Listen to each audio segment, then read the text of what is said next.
We good? All right, I'd like to welcome everybody to the January 11th, 2021 regular meeting of the Metropolitan School District of North Posey, and we'll open the meeting by joining me in the Pledge of Allegiance. I pledge allegiance to the flag of the United States of America and to the republic for which it stands, one nation, under God, indivisible, with liberty and justice for all.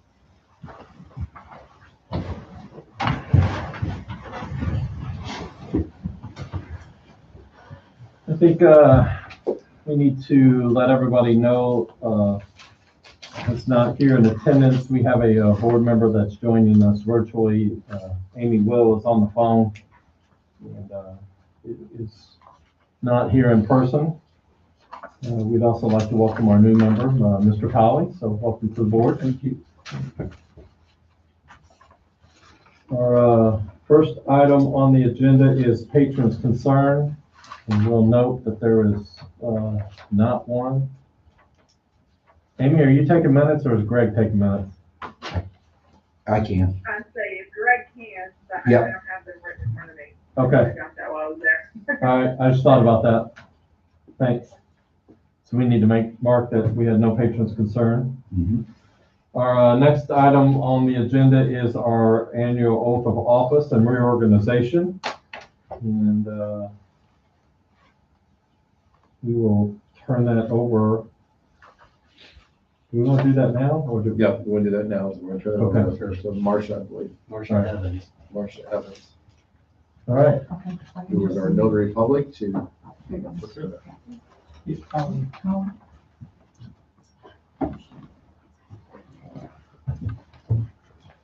think it's just those two, Oh, Marcia. just, okay, just these Yep. two, okay. You need. Okay, we can say this together.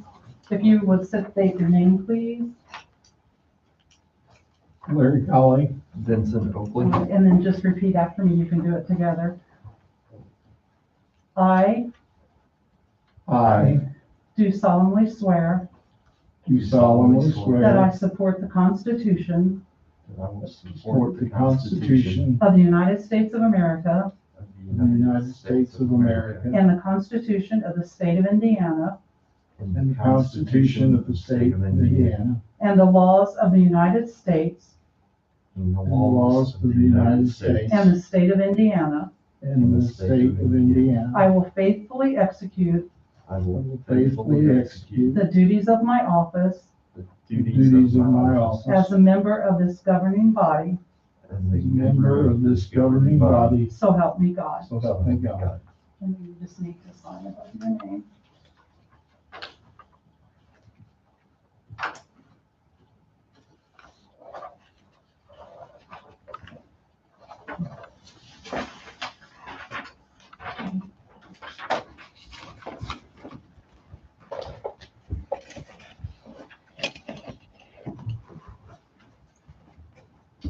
All right. So next item on the agenda is the consideration of the hiring of Josh Orem as the school board attorney for 2021. We'll entertain a motion to approve this consideration. We will note that we had entertained the interest of multiple candidates for the position, and after going through that due diligence, this appears to be the direction of the choice of the board. We'll make a motion to approve the consideration of Mr. Orm as the school board attorney. Okay, a second. I'll second.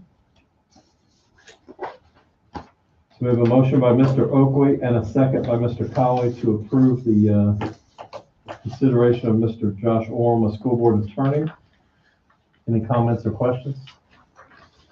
All in favor, say aye. Aye. All opposed, same sign. That motion carries. We'll state that Amy is not voting tonight on voting items and is abstaining, so those votes will only be 4 total. Congratulations. Congratulations. Congratulations, Josh. Thank you all so much. I appreciate it. Pleasure to be here and pleasure to serve North Posey. And we turn the meeting over to you to begin the reorganization of the school board with the election. Okay. Well, with this being the reorganizational meeting, I think the first matter of order would be to open the floor for nominations for the office of president of the school board. I'll nominate Mr. Gentile for president of the school board. All right. So Mr. Schmidt has nominated Mr. Gentile as a candidate for the president of the North Posey School Board. Do we have anybody to second that motion? And at this point, I'd call for any discussion? Any discussion? Okay, with no discussion, I'd call for a vote. Those in favor of Mr. Gentile being president of the school board, say aye. Aye. And those opposed, same sign. All right, and with that, Mr. Gentile, with a vote of 4 with 1 abstaining, is elected as the new school board president. At this time, I would open the floor for nominations for the office of vice president of the school board. Any nominations? I'll nominate Greg Schmidt. At this time, Mr. Gentile has nominated Greg Schmidt for the office of vice president of the school board. Does anybody second that motion? All right, so Mr. Colley has seconded that motion. Any discussion on this matter at this time? All right. With there being no discussion at this time, I'd ask for a vote. Those in favor of Mr. Schmidt being the vice president of the school board, say aye. Aye. Those opposed, same sign. And with that, Mr. Schmidt is elected as the school board vice president with 4 votes, 1 abstaining. So at this time, I'd open the floor for nominations with the office of secretary of the school board. Any motions to nominate any individual for the secretary position? I nominate Amy because she's not here, so she should get it. Right? All right, anybody to second the motion for Amy Will as the school board secretary? Vince Oakley seconding. This time then I would open the floor for discussion on Amy Will serving as the school board secretary.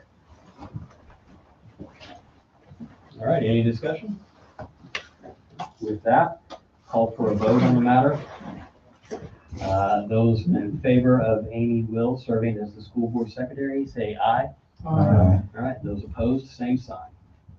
All right, and Amy Will is the school board secretary with a vote of 4 for voting, 1 abstaining.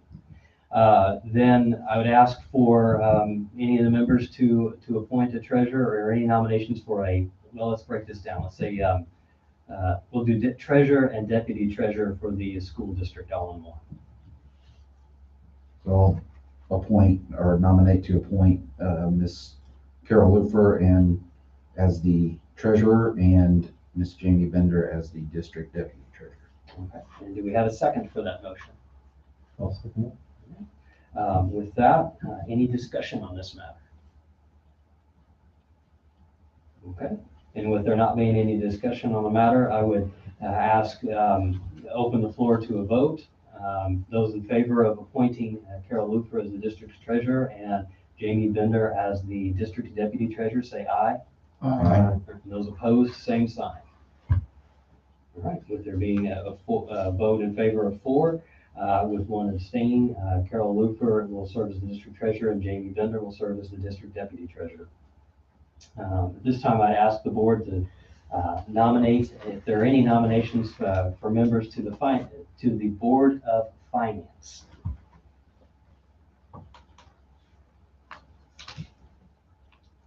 I'll nominate Jeff Gentile as the president of the Board of Finance and Larry Cullen as the treasurer. Do we have a second for that motion? I'll second it. Any discussion on this matter? Okay, there being no discussion on the matter, at this time I'll open the floor to a vote to appoint Jeff Gentile as the president of the Board of Finance and Larry Colley as the treasurer of the Board of Finance. Those in favor, say aye. And those opposed, same sign. All right, Jeff Gentile is now appointed as the president of the Board of Finance, and Larry Colley shall serve as the treasurer of the Board of Finance, with a vote of 4 with 1 abstaining. And then I believe our final set of positions here, we'll do these together, will be to appoint a policy liaison and a legislative liaison. Are there any motions to nominate any members for these positions? I nominate Amy Wills, the policy liaison, and Vince Oakley as the legislative liaison. Is there a second to this motion? I'll second. Okay. Any discussion on these appointments? All right, with there being no discussion at this time, I call the matter for a vote. Those in favor of appointing Amy Will as the policy liaison and Vince Oakley as the legislative liaison, vote say aye. Aye. And those opposed, same sign. All right, Amy Will is appointed as the policy liaison, Vince Oakley is appointed as the legislative liaison, with a vote of 4 with 1 abstaining. Did you get the ISBA? Do you get that? Mhm. Okay, so we have to make sure somebody gets the designation And I will not be available that day. for the State House. Yeah. I didn't even read that far to see when it was. I have it written down. I wonder if they'll even still, February 9th. February 9th. Virtual, 100% virtual. It's 100% virtual.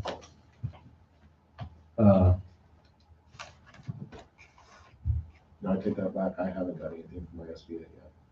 Yeah, so I don't know when it came out, but I've noticed it was, It was last week. Okay. well, we'll go ahead and put, I guess do we have to designate who our liaison is for that? That's the same What they one? ask is they ask that the president and the liaison Attend that? both attend, which I'm not available. Okay. Someone else can I'll stay in. fill it out and I'll reply back to it. I still think we're trying to do the transition from Todd to me, so. All that stuff. Okay. All right, I believe that concludes the election of all the board positions. So at this time, I'll turn it over to Mr. Geller. So the next thing that the board needs to do is to consider or examine the compensation wages for the board. We can retain or change the compensation package. I believe the $2,000 annual stipend, that is actually the maximum that is permitted, I believe, under state law. So that's kind of where that is. And currently we're doing $100 per meeting for 12 meetings for a maximum salary of $3,200 per member per calendar year. So at this point in time, we need to take a look at that, see if we want to keep that the same or if you want to change that. Yeah, we haven't changed that since. Yeah. I can think of, so I would make a motion that we retain our current compensation package and not change it. Okay. Motion has been made. Do we have a second? I'll second. Okay, so Mr. Gentile has made a motion and Mr. Oakley has seconded that motion. Is there any discussion? All of those in favor, please signify by saying aye. Aye. Any opposed? And we have 1 abstain. So that was a 4 positives and 1 abstain. Okay, next up this evening, you have in front of you the conflict of interest statements. Please complete those and return those back to us. If there is I believe a paper clips form. Do you want all this together? You want separate or? Yeah, Was that in our package here? It should have been Larry. Oh, okay. Just fill that out, and if there's any sort of a conflict of interest with your position, or do you know somebody in the district, or something to that effect. Does Amy have one? Okay. Yeah, I don't have one. You're off the hook on that one. I am.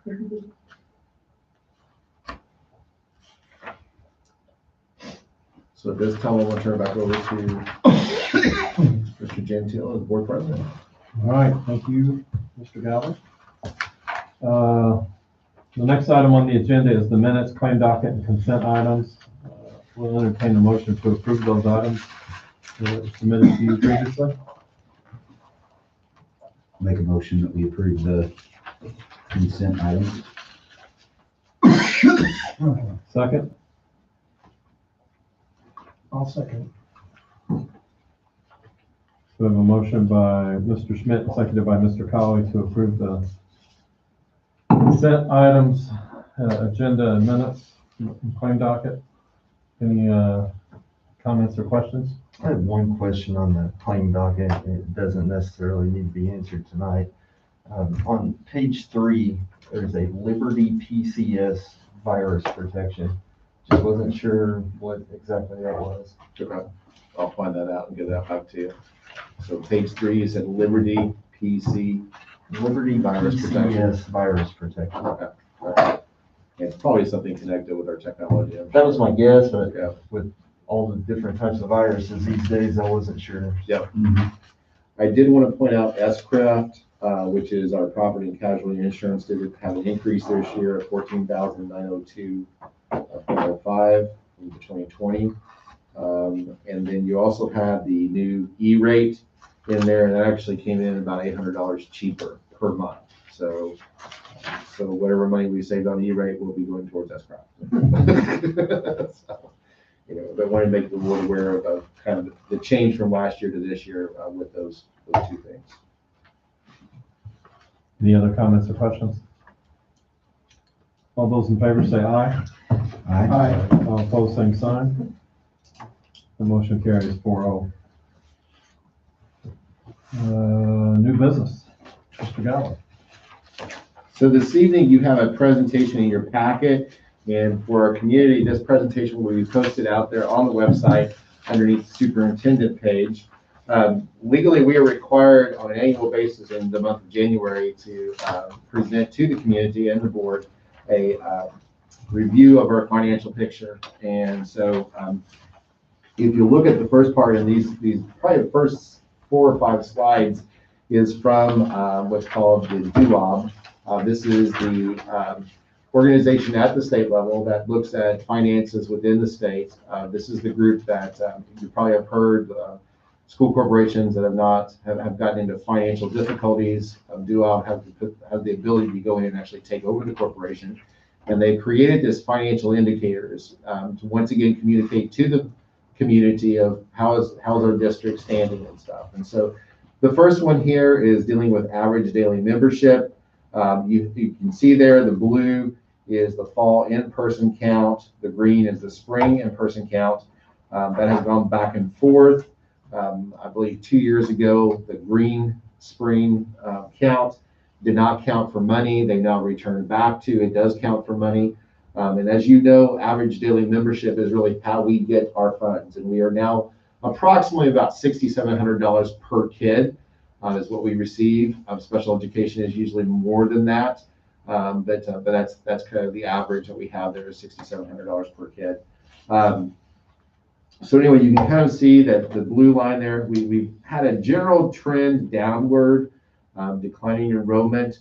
But overall, we've held our own. I know Jeff and I were meeting with Mr. Colley to kind of review some things about coming onto the board, and that 1,400 is kind of really where we've stuck at, and as long as we have around 1,400 kids, we can pretty well run our budget and keep the programs that we have in place at this point in time.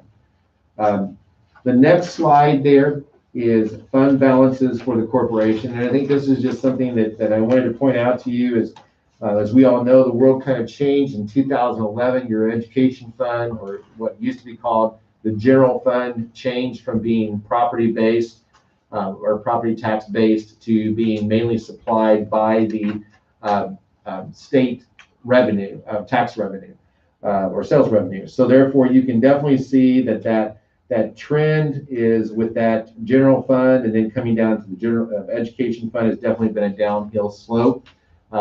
It's definitely something back in prior to 2011, if the board felt like our teachers were doing a good job and things, they could raise property taxes and be able to give our teachers a pay raise. Now, everything is within that education fund.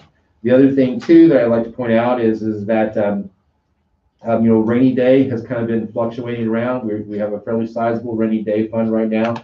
The other thing is keep in mind that about a year or two ago, we had that change of where we could now move money from the education fund into the operations fund, and also vice versa. And they did that because we moved some things from the general fund or education fund, our custodians, our central office staff, we moved those salaries over into the operations fund. And so those used to be paid with our basic grant, so they allow that money to be transferred. The DOE, or not DOE, the state legislators continue to try to reduce that percentage that we can move over. Right now, they encourage you to keep that at 15% or lower. And we're right about, in talking to Carol, we're right around probably about 13 or 14%. So we're very close on that situation. The next slide there that you have is comparison to revenue to expenditures. Also shows you your deficit surplus. The past 2 years, in 18 and 19, our revenue has been higher than our expenditures. This is probably one of the most difficult thing because our expenditures is continuing to go up. The cost of insurance is going up, our electrical bills, gas bills, all those different kinds of things are going up, whereas revenue is pretty well probably staying about level or consistent. So it's definitely, how do you generate more revenue? Well, the best way to do that is by going out and actively pursuing those grants that are available out there, federal and state grants. And we've already tried to do that since I've come on board. I'm trying to capture more of those grants to be able to fund the programs that we want to have in place for our kids and stuff. So as we go through this, if you have any questions, just stop me, please. The next one is fund balances as percent of expenditures. You can definitely see once again that has been impacted as we've kind of gone down through the years from 2012 to 2019. Of course, those fund balances were much higher back in 2012 than they are now. This is definitely something we want to definitely watch as we move forward. We don't want that fund balances as percent of expenditures to get too low. You definitely want to make sure that you have the ability there to pay your bills going forward and stuff. This next one, this is one that they put out. I don't really like this graph. It's kind of confusing, but you can definitely see there that the top is federal revenue. That is kind of goes back and forth. 2015, of course, that was probably the stimulus money that came in then. Of course, you can see in 2019 that that's going back up again with federal revenue. And of course, that probably was the CARES Act that we saw come in the spring last year. State revenue, I noticed today, you've heard about the second stimulus money that was passed over Christmas break. That's coming back out. An article that our director, JT Koopman, sent out said that on average, what they're expecting to happen is anywhere from a 10% to 11% cut in education in states across the United States. Now, what we've heard from Governor Holcomb is that our funding is going to remain level. And so that's been his commitment as we go into the next biennium. So we're hoping, we feel like that we can survive if it stays level. But definitely we're hoping that we don't have a cut. So that's definitely something we'll be looking at. You can see the other breakdown. You have other local revenue, any debt revenue. We don't have an operating referendum, and then local tax revenue as well. Next up is just some general demographics of where we stand at as of kind of today. Back in September the 15th, we had 1390.61. That 0.61 can be one of those kids that goes down to the tech school. They're here for a percentage of time or something to that effect. We've not cut our kids up or anything like that to make sure that they're portions of them. The current, we're at 1396.61, so we've jumped about 6 kids from the fall count. Jody said that will fluctuate a little bit. She said usually around the end of January we'll have some movement there, so that may not end up being that. When we get to that February count, that's usually around February 15th that we do that second count day. And once again, as I said earlier, that is for funding. So, if we could be up 6 kids, that means more funding in the second half this year. And that's a positive thing. We definitely don't want to lose funding. Free and reduced lunch, looking at the state, in 2019, which was the most recent data, was about 32.5%. That has trended upwards through the years. So that's, we've not jumped greatly, but I believe we've gone from about 2011, about 24% up to 32%. So we have definitely seen an increase in that.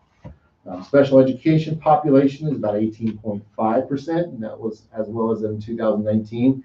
And we have a very small percentage of English language learners, pretty well 0.1%. Number of certified staff is 111.25. And the reason why that 0.25 is there is that is our like an occupational therapist or something like that. So those individuals that are certified. Number of classified staff is 125. And that includes our coaches as well, because those are considered in that group. So current financial health. How are we currently doing? I will give kudos to Dr. Camp. I feel like he is leaving the district in great financial health. And I'm glad that he is. So education fund currently has about $1.5 million. We want to try to usually look at what I've always tried to do is say, well, how many payrolls could I do if the state did not send us money this month, like they did back in 2011? And we could definitely cover our payroll. And we usually look at the 3 payroll month. So in other words, you've got those months that pop up twice a year where you get 3 payrolls. And we cover those if by some chance the state didn't send us. And we're in very good shape on that aspect of it. Operations fund is definitely a little low. This is probably the one that worries me the most with the age of our facilities. And we've got about $482,000 there. Todd and I talked a little bit about that. And mainly what we just try to do is just, the money that we bring in, we're going to try to use those funds. The other nice thing as well is that we're still kind of using the funds from the bond to kind of go back and do some projects that maybe we did, we took off because we didn't think we had enough money. So we're going to be able to go back and get some more projects done with that bonding money, and that will help free up some money in the operations fund as well. The rainy day fund is in very good shape as well. As I often say to people, this is your savings account. This is really for those one-time purchases. It's not something that, I encourage us moving money to give pay raises and those kinds of things, but it's mainly for those rainy days that come up. But that's in very good shape, almost 1.6 in that. And so I feel very comfortable with where we are financially at this point in time. The 2021 budget, we as you know, Mr. Harmon, who's superintendent at North Gibson, works with our budget and kind of has helped oversee that and make sure that things are, kind of gives another set of eyes outside the district of what we're doing and stuff. Our 2020 assessed value was at $494 million, 848,691. That has dropped in 2021 to 484,868,940. You remember correctly, a few years ago, the state legislators came out and you had that farm valuation coming out, and I think that was what they called it. So that has definitely hurt us as a district as they kind of bring the farming property down a little bit in that valuation. So Todd and I were talking about this. We think this is the last year that will hurt the assessed value. We think from this point going forward, it'll kind of balance out a little bit more. So you have there the rates. 2020 rate was 0.87 cents on the dollar. This year we went to 0.92 cents on the dollar. This was an increase, and mainly what happens is the state permits that 4.2% growth quotient. And so that bumped up a little bit. So if you have people saying, well, my taxes bumped up a little bit, well, that's what happens. It bumps up just a little bit because of that growth quotient that the state allows you to have. In your current financial health, as far as levies are concerned, you can see there that we have, because of that rate increase, even though our assessed valuation went down a little bit, we are able to generate more of a levy this year. In 2020, we were at $4,271,46. In 2021, we'll be able to generate $4,417,689. Not a huge difference there, but about $146,000 difference between those two. So that's something that was a positive in the financial health. Debt, as we move forward, we have some bonds that will be sliding off, and we'll be replacing those with other bonds as we move forward to try to keep that tax rate level as we move forward for our community. The 2010 bond for about $7,144,500. That payoff date will be in 2024. The 2015 bond, which is about $8,073,000, will be paid off in 2033. And the 2019 bond that we just started was about $10,778,000, and that payoff will be in 2038. I think the other thing is that we kind of want to think through, and we'll be working with our financial people to kind of make sure that we can plateau those to where, we can kind of have that those funds coming in to where when we need them to do the buildings improvements and stuff like that we need. And if, if you guys remember, we talked about, the strategy of trying to get those bonds to where they were coming due at a kind of spread apart basis to where we could control them, like every 5 or 7 years, we'd have one coming due. And depending on the rates, we could refinance them up and get another tranche of money, to be used for capital projects. That's all going to be dependent on when we refinance it and what the interest rate environment is at that time. The other thing, we have the energy savings contract is going off pretty soon.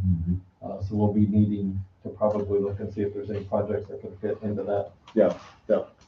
And that would be a nice sized chunk that will be coming back in, about $308,659 of that that energy savings contract. And so that will come back into us. And, that's one of those things of where I wouldn't encourage going back into an energy savings contract. That's kind of, the past that served its purpose. A lot of corporations have moved on from that, but it's definitely something that you could take that $308,000, invest it into, moving to LED lighting in the buildings and stuff like that, and definitely get you the savings that you're really wanting with that. So additional funding, we had that 2020 CARES Act back in the spring. And I know some people asked about where'd that money go and things like that. We had about $95,000 that came into the district back in the spring. Dr. Kemp at that point in time chose to mainly hire 2 additional teachers at South Terrace with those funds. I think that they were needing some additional teachers over there because of the population growth that we saw there at South Terrace.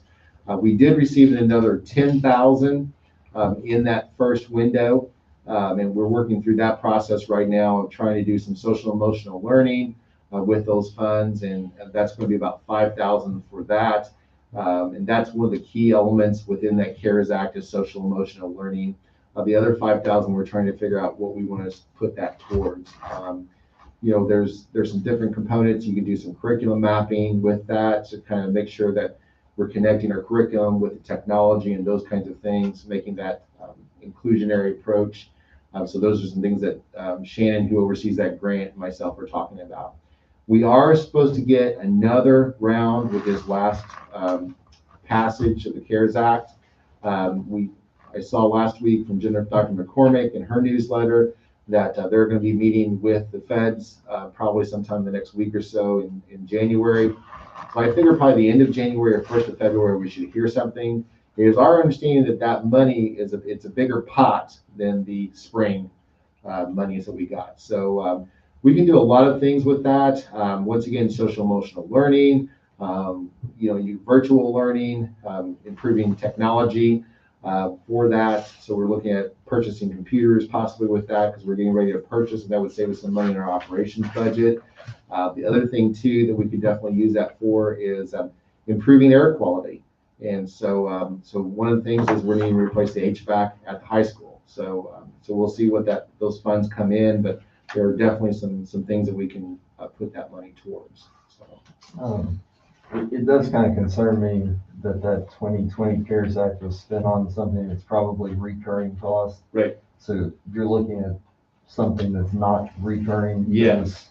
So exactly what you brought up, that's the bad thing about it is those 2 teachers, if we keep those teachers going forward, then what would happen is those teachers would probably most likely have to move over to the education fund to be supported.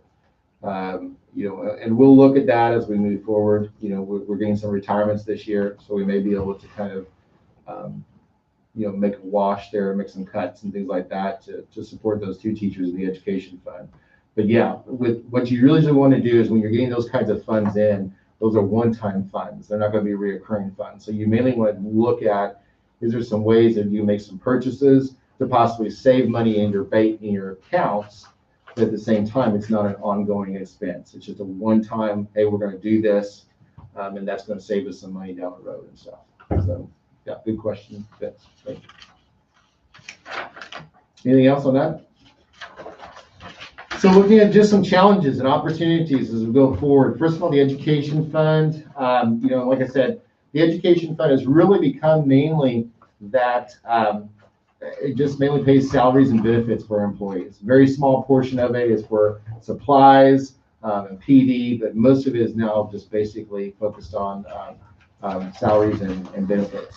So some challenges, like I said, COVID-19. We really don't know what this is going to do to us financially as a state. And like I said, our whole revenue is based around sales tax. So the governor has said that he's going to hold funding the same as we move into this next biennial budget, and we hope that he can stand by that as we move forward.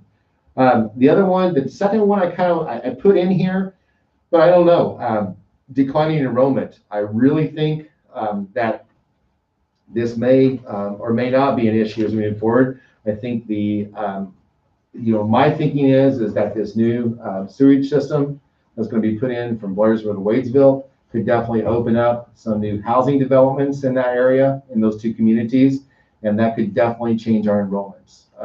As we've seen happen with Newburgh on the east side of Evansville, north side of Evansville, I think that we're kind of in that position. And with that infrastructure is put in place. The other thing is that we have the county putting in fiber optics for the internet. So those two elements could definitely drastically change, the situation out here and really begin to kind of change us into a growing corporation or growing district. So I think it's definitely something that could change very quickly. Providing a competitive salary to our employees. I know that this has been something that the board has definitely wanted to try to do as we move forward. And, it's something that I want to do as well in trying to provide that competitive salary. And that becomes a difficult thing because as we talked earlier, used to the board, like I said, could increase property taxes to give teachers a pay raise. Now it's almost a kind of a choice. Do you want small class sizes or do you want to have that competitive salary? Because you can't really have both. You're kind of taking for that budget. So how do you balance those situations? And so therefore, sometimes you have to have a little bit higher class sizes in order to have those funds to be able to provide for those teachers, those salaries and stuff. Like I said earlier, we're in good financial shape, but very quickly, if you drop 30 kids, you can very quickly get yourself in bad shape. So it's a real balancing act as you kind of go forward on balancing that budget and stuff. Rising cost of benefits, we saw that this year with our health insurance. That was definitely a big hit to us, and we fortunately had the funds to be able to help out our employees and not have them take the brunt of that, but that's definitely something that's becoming more and more difficult as we move forward. And then, like I said, those ongoing transfers from the operations fund from the education fund to the operations fund. Some opportunities we have coming up is retirements or reductions of employees. When I talk about reductions in employees is just as people retire, I like to look at those positions and kind of say, is this a position that we can either cut or is this a position that we can reorganize and maybe you could use it in a more efficient manner or something like that. So each of those positions, we look at that. And the reason why is because it's much easier to do that when someone retires than it is trying to riff someone or cut someone for the morale of the district and stuff. The other thing is just grant opportunities. We're constantly looking at those grant opportunities that come up to support the instructional programming of the school, of the district. Going to the next page, just opportunities and challenges for the operations fund. Once again, a lot of the same things. Number 3 there, aging facilities. That's definitely a concern. We've kept our facilities in great condition, but there's a lot of things that are going to have to be addressed in the coming few years that are kind of behind the walls. Things that people don't really, can't get excited about. The sewage system at the high school is definitely one that's probably going to have to be updated here. Just those kinds of things.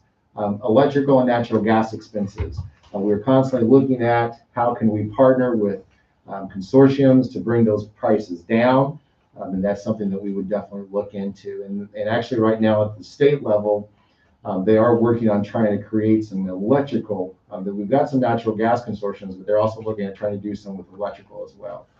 So that's something that could be coming on board.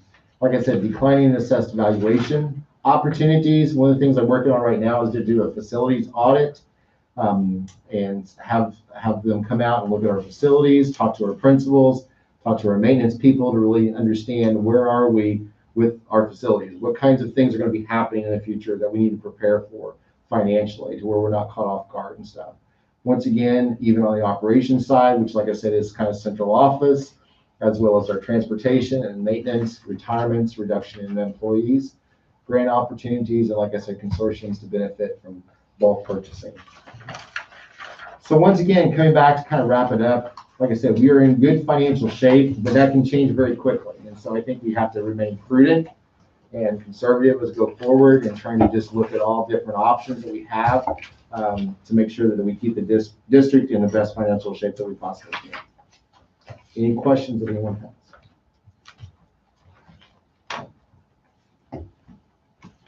Okay.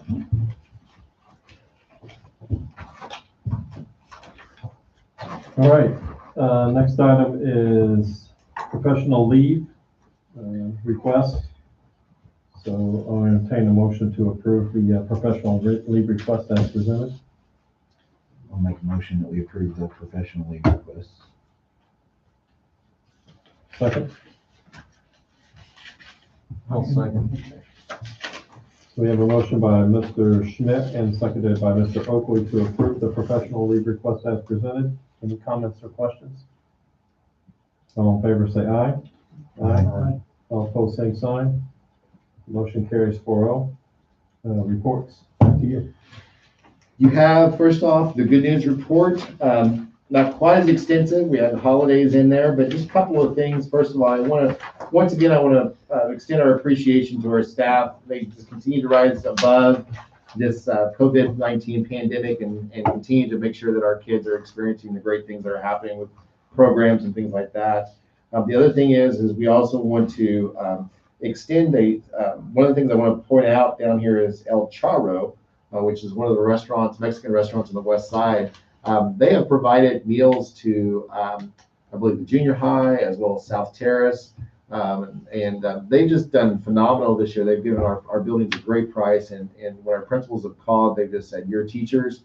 We appreciate all that you do." And so we want to extend out to them, just thank them for all that they've done. A couple of quick things. We want to congratulate the high school wrestling team. I know it wasn't what they were wanting, but they got runner-ups at Fort Wayne this past weekend. And then also the North Posey High School basketball team won the Tecumseh High School Holiday Classic, and we congratulate them on that. So also look forward to Music Man. It's going to be this year's musical, and so we're excited about that and working towards that. And if COVID still hangs on, of course, we'll be doing that virtually for people to watch that online. Any questions on that? So we'll post that and push that out through Facebook on social media tomorrow to get that out to our community. COVID-19 update. This is its most recent information. North Posey High School, we have 2 positive cases with our teacher, 5 with quarantine right now, and our staff. Students, 3 positive cases and 19 quarantine. At the junior high, we do not have any positive cases among our teachers and no quarantine there. Students, 2 positive cases and 29 quarantine. At North Elementary, we do not have any positive cases or quarantine among our staff. Students, we have 0 positive cases, but 19 quarantine. In South Terrace Elementary School, teachers and staff, we have 1 positive case with 0 quarantine. And students, we have 3 positive cases and 25 quarantine. That's where we stand at right now. I feel like that's pretty good numbers considering we're coming out of Christmas break. We'll see how things hold up the rest of this week as things kind of, we start to see some impact from people traveling and things like that. The other thing that I think I've shared with our community or with our teachers is we are beginning the vaccination. We're working closely with Posey County Health, and as you guys are probably aware, we're in the red now, and so therefore our athletes are only permitted to bring 2 people to the games, which we're appreciative of that at least. But we are starting vaccinations. We thought we were going to have the teachers and staff, essential personnel, go first, but the state has changed that original direction and moved it now towards to 80 plus. And so what we have mainly done is looked at our employees. If there's anyone 80 or above, they can go and get the vaccination. And then what the health department has said is once they open up the packet that they receive, if there's any extras, they would notify Mrs. Moats, and we would kind of work our way down the list. And once again, they said to mainly age and any health issues are the first two reasons to kind of put those people to the top of the list. So, so that's the way we've been directed by the health department as we move through that. We are still unsure in talking to them of when we would really have a mass vaccination among the staff. They really have not given us any direction on that. So, and they do not know. So that's kind of where we're at with the vaccinations, but at least we're moving forward. There's a light at the end of the tunnel. And that's all I have, Mr. President. All right. Does anybody else have anything for the good of the cause? We'll pass this around. We received a nice thank you card from Janelle Shelby on her retirement. You can take a look at that. Our next board meeting is going to be Monday, February 8th. Did we decide if we're going to do this at the high school, or are we going to do that anywhere? Are we going to have it here? Start off with high school. Start with the high school.